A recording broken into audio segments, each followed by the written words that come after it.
Not one, but two mosques in Christchurch were targeted, the country's worst mass shooting ever. At least 49 people were killed and dozens wounded during services. They were in prayer. These are the last moments of George Floyd's life, unarmed, handcuffed and pinned to the ground, a policeman's knee on his neck. لأنه ما فرح بالمدرسة، لأنه ما درس، ما شد حيله، يمكن ما عنده متوسط، لذلك ما صار طيار ولا صار مخترع ولا دكتور ولا جراح، صار السلام عليكم. شوف اتيتيود اوريدي، شفت شلون؟ واحد في يوم من الايام كان مرشح ان هو يكون رئيس النمسا، طلع وفي خطاب ليه قال انا مش خايف من الكورونا فيروس، لا انا خايف من القرآن. القرآن خطر أكبر من الكورونا، هو قال كده حرفيا في خطاب ليه، وكلنا طلعنا وانفعلنا وقلنا ازاي ده يحصل، وفي مننا اللي راحوا رفعوا قواضي، بس القانون أو المحكمة النمساوية ما اعترفتش بأن دي إهانة للمسلمين ولا دي إهانة إن هو يطلع يقول على كتابنا وكلام ربنا إن هو خطر أكتر من الكورونا. كل الفيديوهات اللي هلأ شفتوها موضوع العنصرية، إن كان عنصرية ضد العرق أو ضد الدين أو ضد المرأة، هذا هو موضوعنا اليوم، العنصرية أو التمييز العنصري على أنواعه بكندا وبألمانيا. بالنسبة لكندا آخر الإحصاءات بتورجي إنه عدد المهاجرين عم بيزيد سنة بعد سنة، هذا الشيء عم يزعج بعض الكنديين، وبالتالي عم بيزيد نسبة حوادث العنصرية تجاه الأجانب. رح نروح هلا على ألمانيا لنشوف الأرقام كيف هي عند آية. بألمانيا ما كمان عدد المهاجرين عم بيزيدوا كل سنة، بس المهاجرين مش مثل اللاجئين، المهاجرين بيكون عندهم إقامة دائمة أو بيكون عندهم باك جراوند من أهالي مهاجرين. أكثرية المهاجرين هن من أوروبا، من رومانيا مثلا، من بولندا. هي عم تشوفوها هلا هي تابل او تشارت عن العالم والباك جراوند تاعهم، من وين جايين وقد ايه صار لهم بألمانيا وقد ايه نسبتهم. لانه عم بتزيد نسبة المهاجرين بألمانيا، عم نشوف كمان انه نسبة الجرائم العنصرية عم بتزيد. يعني من السنة الماضية لهالسنة زادت الحوادث العنصرية 10%. مايا انت كيف عندك الارقام؟ زادت الحوادث العنصرية ولا لا؟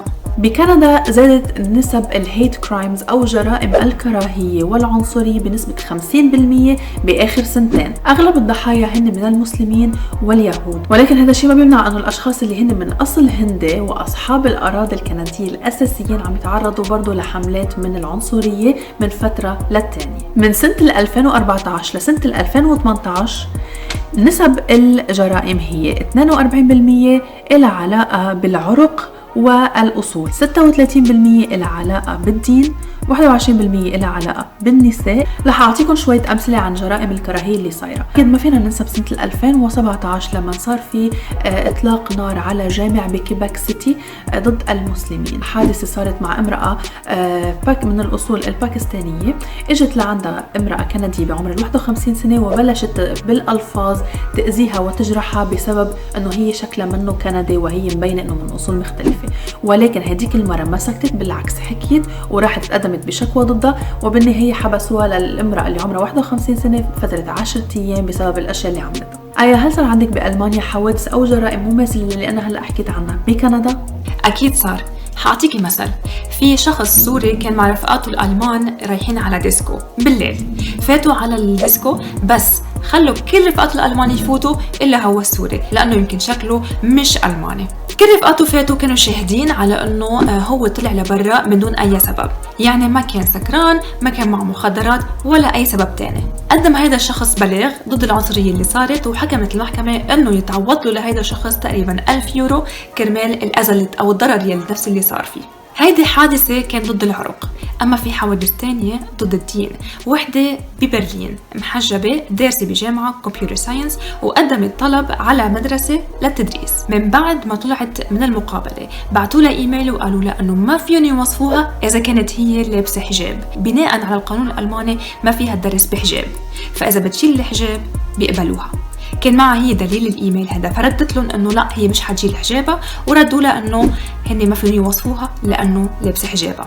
هيدي البنت قدمت على الشرطة كمان بلاغ ضد العنصرية اللي صار، وكان معها دليل الإيميلات اللي صار بين المدرسة وبينها هي. حكمت المحكمة بتعويضها فوق 5000 يورو. فوق كل هيدا تعدل القانون الألماني بعدم السماح بالعنصرية ضد الحجاب تحديدا. القانون الألماني بيحمي أي شخص قاعد بألمانيا إذا كان سيتيزن فيها أو لا من العنصرية. ما هي هذا القانون عنا بألمانيا والقانون عنا كتير شديد. أنت عندك بكندا كمان نفس الشيء؟ للأسف بكندا تم إصدار قانون بمقاطعة كيبك المعروف بقانون بيل 21 واللي هو بنص على عدم ارتداء أي شعار أو رمز ديني خلال العمل. هل هذا القانون بيشمل كل المؤسسات والشركات اللي موجودة على الأراضي بكيبك؟ أكيد لا، هذه كانت فقط لفئات معينة. شو هي هاي الفئات؟ موظفي الخدمة المدنية بمناصب السلطة مثل معلمين، ضباط شرطة، قضاة، أو أشياء تانية مثل حتى نيرسات بيشتغلوا بالمراكز الحكومية. يعني كل شيء تابع للحكومة ممنوع يكون الشخص مرتدي أي شعار ديني. شو هي هالشعارات؟ أكيد الحجاب عند المسلمين، الصليب عند المسيحيين،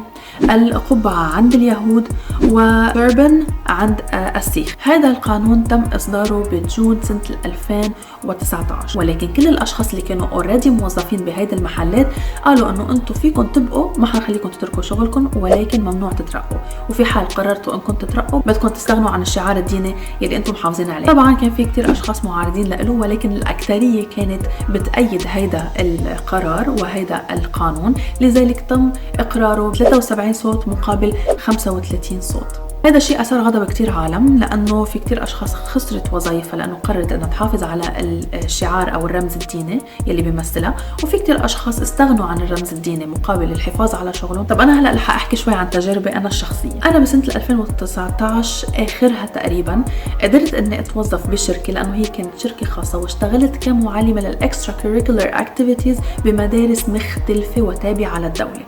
نعم مدارس تابعة للدولة وأنا محجبة، ولكن لأني كنت على شركة خاصة وكنت روح وقعت صفوف معينة بهاي المدارس، ما حدا كان بحق له يقول لي ممنوع اشتغل. أما بالنسبة للعنصرية بالإجمال بكندا، فأنا بقدر أقول لكم إنه من زمان كانت كتير أخف، وإذا سمعتوا شخص قال لكم إنه لا ما في كتير تعصب، فهو شخص يا أما عم يحكيكم عن فترة ماضية يا أما شخص بمقاطعات تانية من كندا.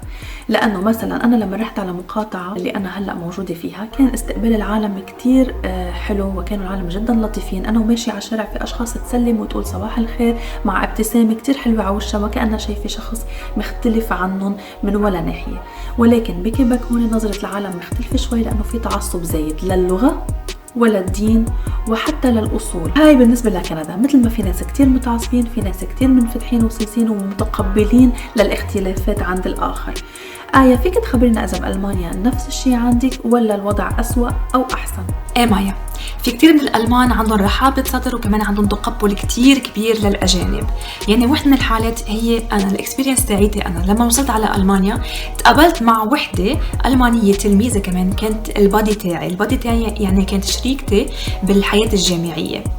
كان باليوم اللي ما كنت عم بعرف فيه لغة وما بعرف حتى الثقافة بألمانيا، هي كانت معي على طول وعم بتدلني على كل شيء، كانت على طول الابتسامة على وجهها، كانت عم تساعدني بلا ولا مقابل. أنا بعتبر حالي محظوظة لأنه هي لحد اليوم من 9 سنين وحدة من رفقاتي. نحن حابين نسألها لحالنا عدة أسئلة بالنسبة لهالموضوع، يا ترى هي شو رأيها؟ So my name is Hannah and I met Aya at university through a mentoring program for exchange students called BeBuddy. I was curious to meet other people from abroad, from different countries, hang out with them, visualize. I didn't really have any picture of the students before I met them. I would always get an email notification saying that I had a new buddy. It said the gender and which university they came from and what they studied. I pictured young people with a huge suitcase of my age. When I mentored students at the university, I think I didn't really have any particular expectations. Oh yeah, I do. I did. I have a funny story of 2 students whom I mentored, a guy and a girl. Guy came in December, and just like the girl, he came apparently from a much warmer climate. And he didn't know that it's getting cold in Germany in the winter, so he didn't bring anything but t-shirts and shorts. So yeah, maybe some basic research, some very basic data about the country might be a good idea, but that's it. في حال انت او انت كنتوا عم تتعرضوا لاي نوع من التمييز العنصري، خلوا معكم دليل اذا كان فيديو ولا SMS ولا ايميل ولا حتى شهود، وبلغوا عن الحوادث اللي عم بتصير. نحن كرمال نساعدكم حاطين لكم كل الجهات المختصه والارقام تاعولها بصندوق الوصف، ففي حال صار معكم اي حادث من الحوادث ما تنسوا كونوا قوية وبلغوا. هيك بنكون وصلنا لنهاية الفيديو. إذا عندكم أي موضوع بتحبوا أن نسلط الضوء عليه اكتبوا لنا إياه بالكومنتس تحت ونحن حنجرب نحكي فيه بالحلقات الجاية. مثل العادة ما تنسوا تشتركوا بالقناة وتفعلوا جرس الإشعارات لحتى يوصلكم كل شيء جديد. ادعمونا بلايك وشير وبنشوفكم الأسبوع الجاي.